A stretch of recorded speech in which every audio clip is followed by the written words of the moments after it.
Eu sou David Guedes e esse é o Economia Sem Treta, o programa que eu faço em parceria com a Binance, a gigante das criptomoedas. No episódio de hoje eu vou explicar o que são riscos financeiros, algo indispensável para quem quer começar a investir. Bom, já vou começar falando de um erro que a maioria dos investidores iniciantes comete, que é pensar que existem investimentos sem risco. Inclusive muita gente que investe em investimentos ultra conservadores acha que está 100% seguro ali, que não tem risco, quando na verdade tudo tem risco. Mesmo quem diz que vai deixar o dinheiro embaixo do colchão, está correndo o risco, por exemplo, de alguém entrar na casa, levar, ou alguém que não é de tanta confiança assim, descobrir que tem dinheiro ali e tirar um pouco. Tem o risco de pegar fogo nesse dinheiro, enfim, sempre tem algum risco que você está correndo, independente de onde esteja o dinheiro. O que existe de fato é risco menor ou risco maior, e é sobre esses tipos de riscos que eu vou falar aqui para que você entenda melhor o que é mais ou menos arriscado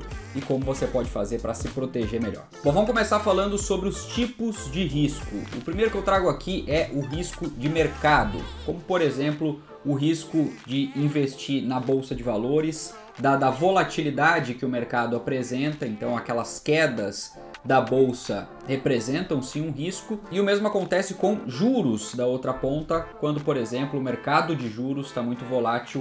Se você tem exposição a esse mercado, você também está vulnerável, está correndo o risco dessa volatilidade, assim como na bolsa de valores. Existe também o chamado risco de liquidez, que basicamente é você precisar do dinheiro e não conseguir ter todo esse dinheiro por conta de uma demora no resgate ou uma dificuldade grande em transformar um ativo, por exemplo, em dinheiro, em espécie, para que você possa fazer alguma outra coisa com aquele dinheiro, por exemplo. Um exemplo aqui para trazer mais clareza são os imóveis. Embora eles representem patrimônio, como por exemplo, você tem lá um apartamento de 200 mil reais que representa um investimento seu, ele não tem lá muita liquidez, porque se você quiser vender esse imóvel para transformar ele nos 200 mil reais que ele vale, você muito provavelmente vai demorar dias ou quem sabe até meses para de fato botar esse dinheiro na conta, dada toda a burocracia que existe também pelo fato da própria liquidez desse tipo de ativo, ou seja,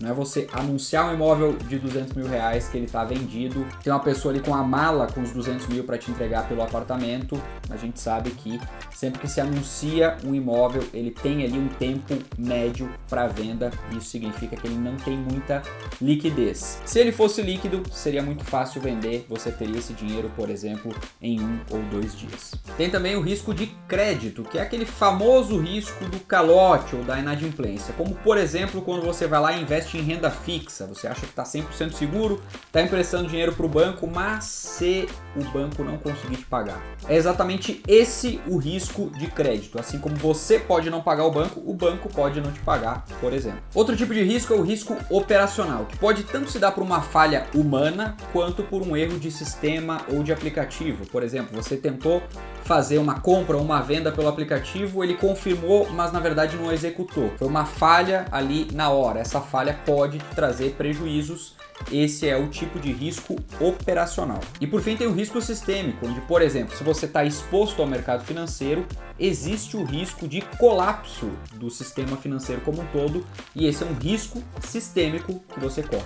Bom, e como é que você faz o devido gerenciamento de risco? Ele é fundamental para que você diminua os riscos e, como fala o Warren Buffett, a regra número 1 é não perder dinheiro e a regra número 2 é não esquecer a regra número 1. Então é imprescindível que para ganhar você também consiga fazer uma boa gestão de risco, reduzindo as suas perdas ao máximo possível para que você consiga ter no longo prazo um retorno satisfatório. E as melhores maneiras para gerenciar todos esses riscos são a diversificação dos ativos. Você não pode estar exposto só a uma ou duas classes de ativos, o ideal é que você tenha uma carteira diversificada. Dentro dessas classes também é ideal que você diversifique entre tipos de ativos e ativos diferentes descorrelacionados, ou seja, que eles não tenham exatamente uma relação direta entre si, para que dessa maneira, se acontecer alguma coisa em algum setor em específico, isso não atrapalhe toda a sua carteira. Também é necessário que você tenha liquidez, ou seja, é sempre importante ter um pouco de dólar, um pouco de reais na sua carteira, algum caixa, além inclusive da própria reserva de emergência, para que você sinta menos os impactos de ativos menos líquidos e mais voláteis, por exemplo. Também é importante que você respeite o seu perfil de risco, não se exponha demais em renda variável, por exemplo, se você não tem um perfil lá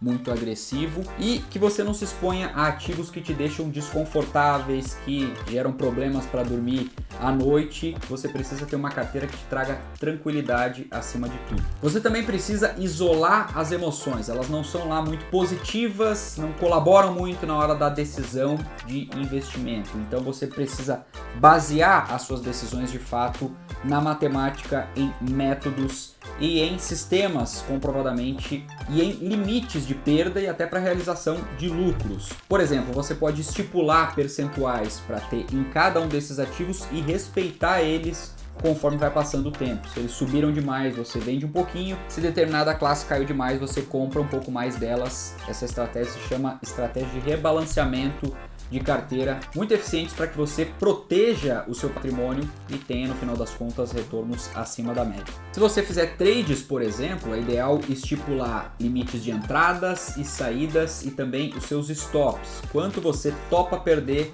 quanto você topa ganhar, e ter ali dentro uma estratégia e, obviamente, seguir ela, como eu falei, pela matemática e não deixar muito os sentimentos tomar conta, independente da circunstância. E por fim, faça a sua própria pesquisa. Você precisa saber exatamente no que você está investindo, por que você está investindo e quanto você deve investir naquela classe, naquele ativo. Além disso, você precisa acompanhar os ativos que tem em carteira para verificar se os fundamentos deles permanecem intactos, se aqueles motivos pelos quais você comprou aqueles ativos ainda estão com eles ou não. Se eles perderam os fundamentos, é importante você revisar se realmente faz sentido ter eles ainda na carteira. Bom, com isso eu espero que você tenha entendido o que são riscos financeiros, quais os tipos de riscos financeiros e a importância de você fazer uma boa gestão de risco na hora de investir o seu suado dinheiro. Agora já segue o canal da Binance e ativa o sino para acompanhar os demais vídeos de como entender a economia sem treta. A gente se vê no próximo, um forte abraço e até lá.